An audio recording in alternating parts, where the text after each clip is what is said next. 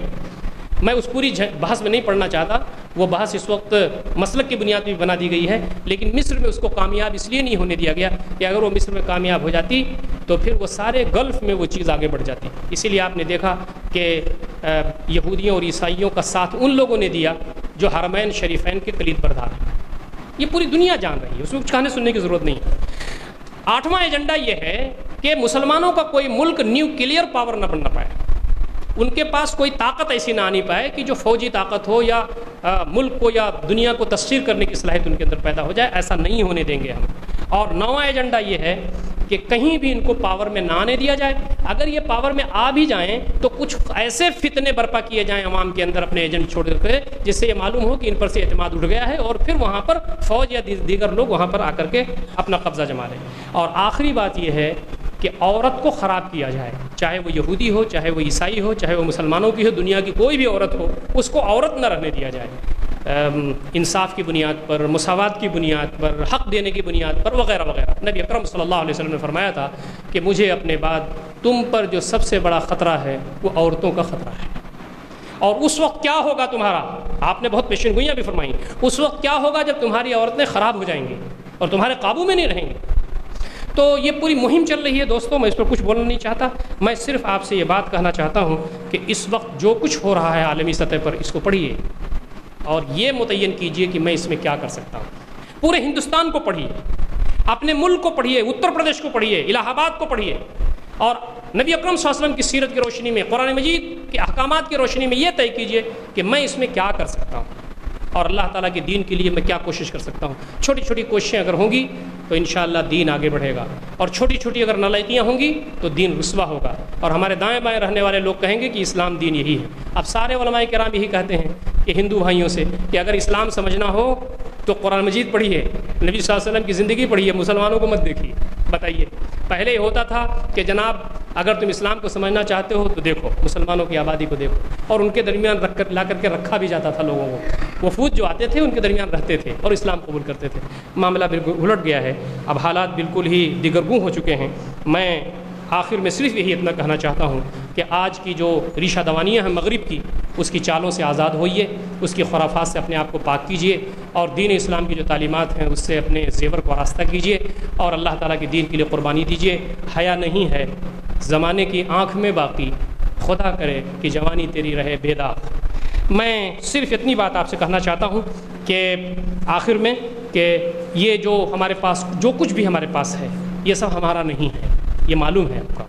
قل ان صلاتی و نسکی و محرماتی للہ رب العالمین، جو کچھ بھی ہمارے پاس ہے وہ سب ہمارے رب کا ہے، یہ امانت ہے ہمارے پاس۔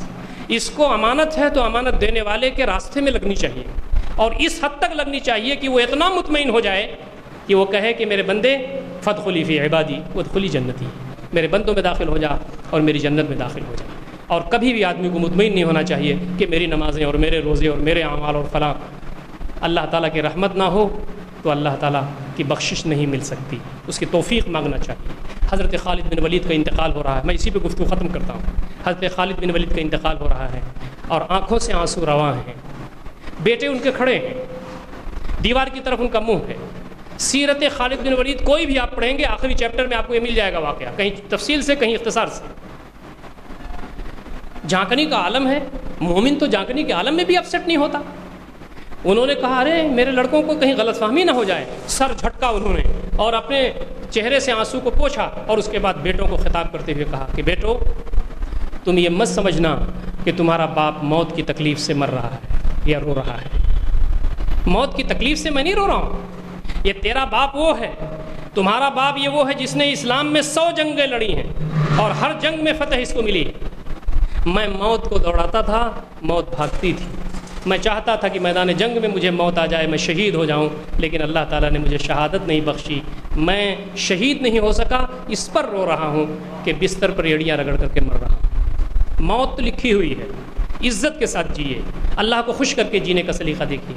نبی اکرم صلی اللہ علیہ وسلم میدان حشر میں چہروں سے پہچان جائیں کہ یہ وہ نوجوان تھے جب میرا دین رسوا ہو رہا تھا اور ہاتھ میں انگارہ دینے کے مترادف تھا، ہاتھ میں انگارہ لینے سے سب ڈرتے تھے، یہ وہ نوجوان روشن چہرے والے ہیں جنہوں نے میرے دین کو آگے بڑھایا۔ اس وقت نبی اکرم صلی اللہ علیہ وسلم اپنے جلوہ میں ہم کو لے لیں، اپنے پہلو میں ہم کو لے لیں، اور عرش کے سائے میں ہم کو لے جائیں، اور جب تک وہ سایہ رکھیں ہمیں کوئی تکلیف نہ ہو، اور اللہ تعالیٰ فرمائے کہ یہ میرے حبیب کے وہ سپوت تھے، یہ اس کی سینا اور اس کے مجاہدین تھے جو دین کے غلبے کے لیے کام کرتے رہے۔ آپ صلی اللہ علیہ وسلم نے ایک مرتبہ فرمایا تھا صحابہ میرے کچھ لوگ ہوں گے، میرے کچھ ساتھی ہوں گے جو بعد میں آئیں گے، جب دین پر چلنا ہاتھ میں انگارہ لینے کے مترادف ہوگا اس وقت میرے دین کے غلبے کے لیے کام کریں گے۔ صحابہ ایک ایک آدمی کو 50 آدمیوں کے برابر ثواب ملے گا۔ صحابہ نے پوچھا اللہ کے رسول ان کے 50 آدمی کہ ہمارے 50 آدمی؟ نبی اکرم صلی اللہ علیہ وسلم نے فرمایا کہ تمہارے 50 آدمیوں کے برابر ایک آدمی کو ثواب ملے گا۔ کیوں نہ ہم اس خوشخبری کے لائق ہو سکیں۔ یہ دنیا اس کی رنگینیاں تو ختم ہو جانے والی ہیں، اللہ تعالیٰ کی آخرت ابدی ہے، جنت ہمیشہ رہنے والی ہے۔ بھاگو دوڑو اس جنت کی طرف جس کی وسعت زمین و آسمان کی وسعت ہے، اور ایسی نعمتیں وہاں بھری پڑی ہیں کہ جن نعمتوں نے کسی آنکھ نے نہیں دیکھا، کسی کان نے نہیں سنا، ولا خطر علی قلب بشر، اور کسی کے دل و دماغ میں کبھی اس کا خیال تک نہیں گزرا۔ آئیے یہ میدان ہے جس میں آگے بڑھنے کا ہے، وہ فی ھذا فلیتنافس المتنافسون، اس میدان میں آگے بڑھنے والوں کو آگے بڑھنا چاہیے۔ اللہ تعالیٰ مجھے اور آپ تمام کو اور ملت کے سارے نوجوانوں کو اپنی ذمہ داریوں کو انجام دینے اور اللہ تعالیٰ کے دین کے غلبے کے راستے میں جو ان کے پاس صلاحیتیں ہیں اس کو قربان کرنے کی توفیق عنایت فرمائے۔ اقول قولی ھذا استغفر اللہ لی ولکم اجمعین واستغفروہ انہ الغفور الرحیم، وآخر دعوانا الحمد للہ رب العالمین، والسلام علیکم ورحمۃ اللہ وبرکاتہ۔